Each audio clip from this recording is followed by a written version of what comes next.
Geelong mother and son were among those on board the doomed SeaWorld helicopter flight that crashed and killed 4 people. Winnie De Silva and her 9-year-old son Leon narrowly survived, but their devastated family says they're now fighting for life. Reid Butler reports.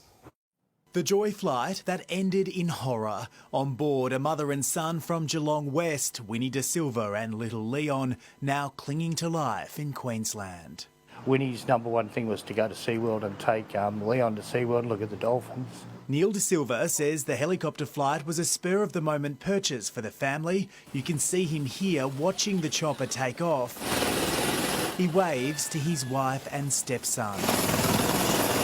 And then seconds later, watches as the aircraft collides with another. And then I see half of the tail section get smashed off and the helicopter plummet to the ground. I actually thought everybody would die. I couldn't imagine anyone surviving that. 4 of the 7 on the doomed SeaWorld flight were killed. Neil had to wait for an hour and a half before learning his family had narrowly survived. Yeah, it was just amazing. I was praying like this, no tomorrow. Winnie, a caseworker at Bethany Community Support and Kindergarten Services, is undergoing major surgery. 9-year-old Leon's health deteriorated overnight. He's suffering from brain trauma. It's tragic and for Winnie and Leon, but they survived, so I feel my heart goes out to the ones that didn't. 36-year-old Vanessa Tadros from Western Sydney died in the crash. She'd been with her 10-year-old son.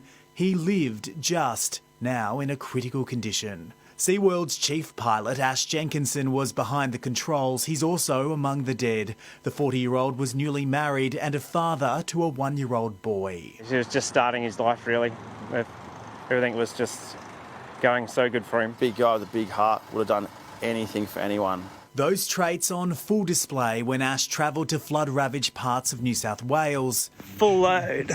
Rescuing residents and dropping supplies to affected communities. A huge thank you to Ash and the management team at SeaWorld Helicopters. There were landslides and people were cut off. Ash would land the helicopter on the side of a mountain in the most rough terrain, and we just help people. Very hard to understand what happened yesterday when I've seen him do so many miraculous things in a chopper. Newlyweds Diane and Ron Hughes, visiting Australia from the UK, also lost their lives. 2 Britons were among 4 people who died when 2 helicopters crashed into each other in Australia. The EC-130 helicopter took off around 2 p.m. It climbed hundreds of metres, airborne for less than 20 seconds, when it collided with a second chopper coming into land. Its main rotors and gearbox ripped off, causing it to plummet and crash, the other helicopter landing on a sandbank.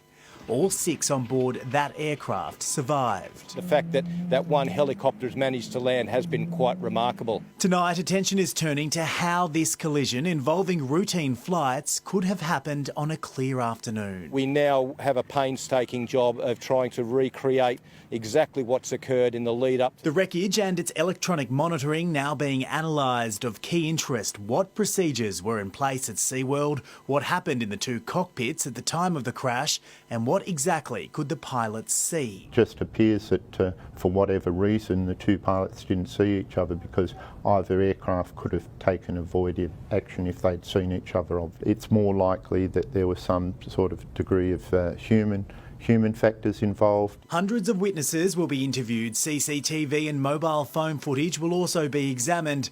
SeaWorld was back open to the public today as the salvage operation continued, but it's a search for answers that could take months. Reid Butler, 9 News.